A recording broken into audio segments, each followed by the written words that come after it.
What's going on, everybody? Average Arcader here, and it's time for another base review. I'm sorry I haven't done one in a while. I've been getting backed up, but I'm finally back on schedule with all my stuff, so the regular weekly reviews on bases that I see are going to be coming back, as well as all my other content is coming back, and we're going to be doing it on more regular. So get ready for weeks of more and more content, guys. Alright, so today we are taking a look at Millionaire Underground Base 2. This particular one is by 4K Studios and Street Studios. You guys know me, I am a big fan of these pre-made survival bases. I love for them to have the basics to cover. I feel a good one should cover the basics when you're paying for it. It should have beds so that you can sleep.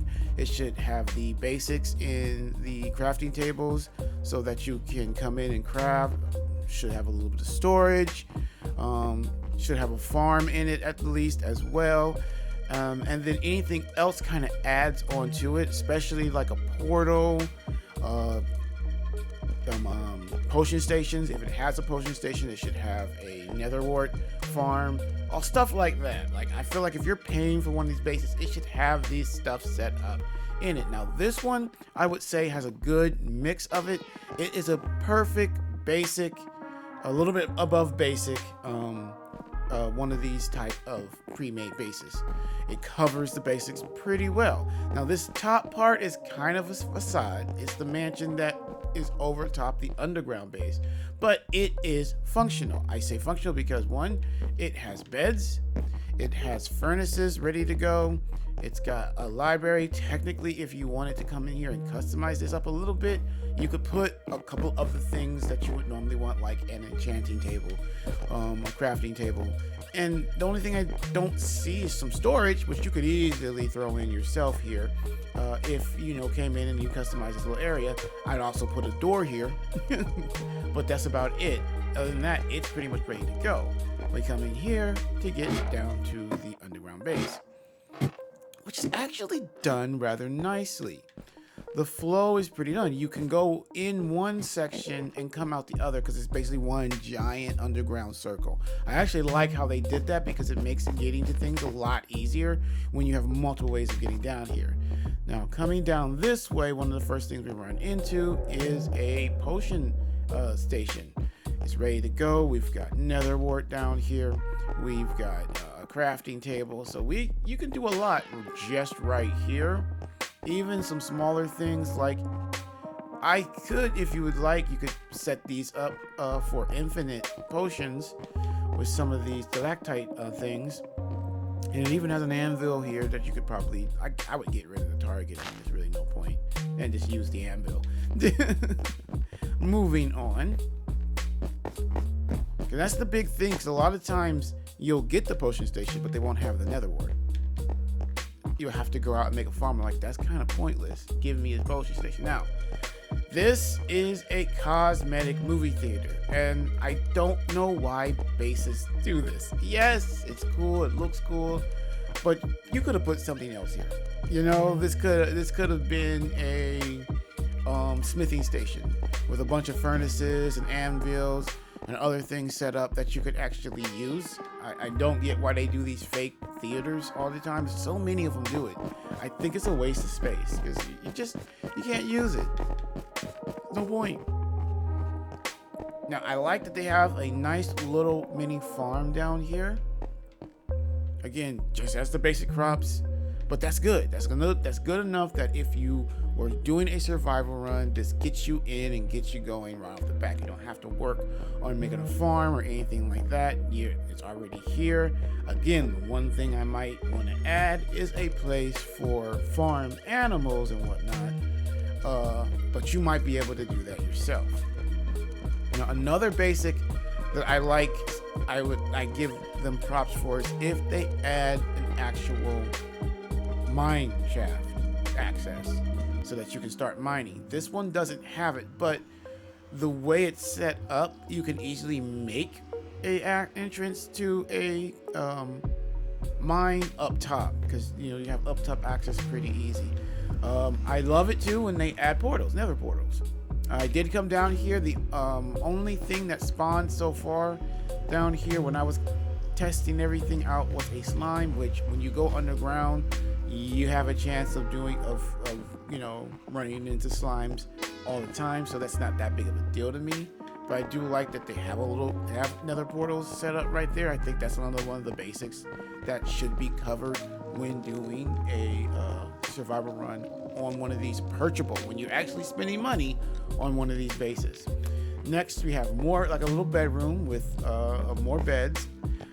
I cannot tell you how many of these base ones I'll come down to, like a bedroom that they've made and they're fake beds. And I'm like, well, guys, just use real beds.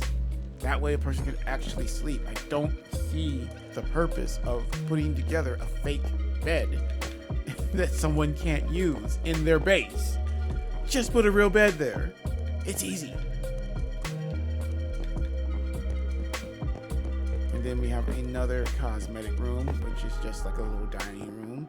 Again, I have nothing really against it. I just feel like in each room there should be something useful. Something of some sort should be in each room that you can actually use. Cosmetic is nice, but you really should have things you can use. And in here is an enchanting table ready to go. Now there's no lapis in here, so you'll have to go make a mine and make a chest and put it up here. That's another one that I don't like. I take points away when they don't put lapis in the enchanting room. I'm like, I can't use it without that, so why not just put in a chest with some of it in there so that I can get right away on enchanting things.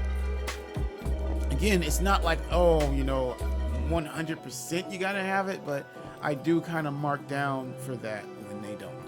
Alright, so that's pretty much the overall base. Like I said, it's not too big, but I do believe it does cover everything pretty well. There's only really 2 areas that are fully cosmetic. This mansion doesn't count. Now, this mansion could have been purely cosmetic, and I would have been fine because it's really a cover for the real base in the back. But this is actually a functional home, and it's over top of the base, so you can use it. All you need to do is add a door, and you have a nice little homestead on top of a really decent base for you to do a decent survival run on. Now, let's take a look at the surrounding area. Now, the first surrounding area is a custom-made little area. You see, here is where I say you could put your mine. You could come up here, right here on the other side of the pool, and just make a mine entrance, dig down, and you're good to go. Just make sure you don't hit your base, which you should be all right, because I believe the base is more so in front right here. So you could go down in an angle that way for your mine. But after we get out of the custom-made area, the surrounding area is actually done pretty nicely. There's a good amount of close villages, which is good for trade if you want to level up. You want a good amount of them around so that you can level up the different traders. So having a good amount of villages is good. You want close. That one's close, but the one that I really like is over here on this side. I like how this one spawned in. It's kind of spread out, but I really like how this one right here spawned in. That's pretty cool. You kind of got like a hanging garden here, which was cool. And yes, they're full of all different types of villagers too. So like I said, having 2 closely filled up villages is pretty good when it comes to trading.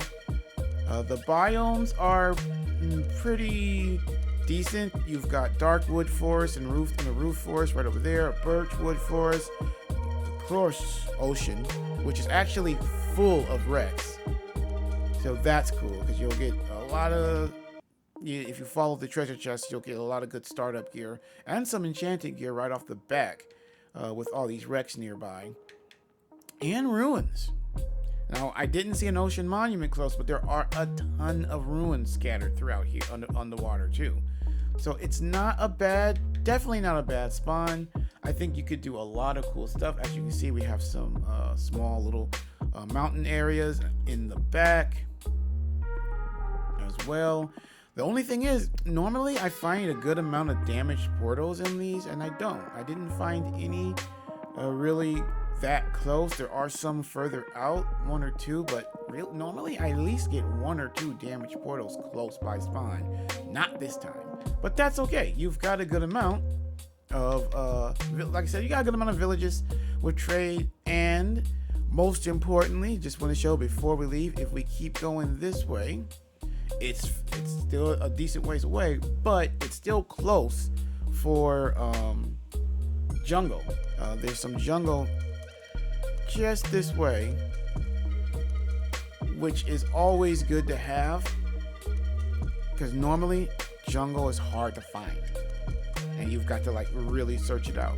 That's where you get watermelons, that's where you get bamboo. So and if you're a builder like me, you really want bamboo so that you can make scaffolding. So having jungle not too far away is actually a pretty good perk to this one. So I would definitely label this one as worth it.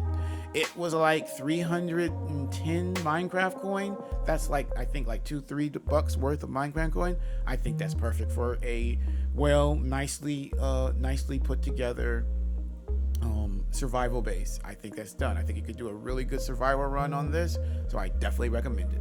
All right, guys, that's gonna be it for this base review. I hope you guys enjoyed. If you guys like these, make sure to leave a like, share, subscribe, and hit that notification button.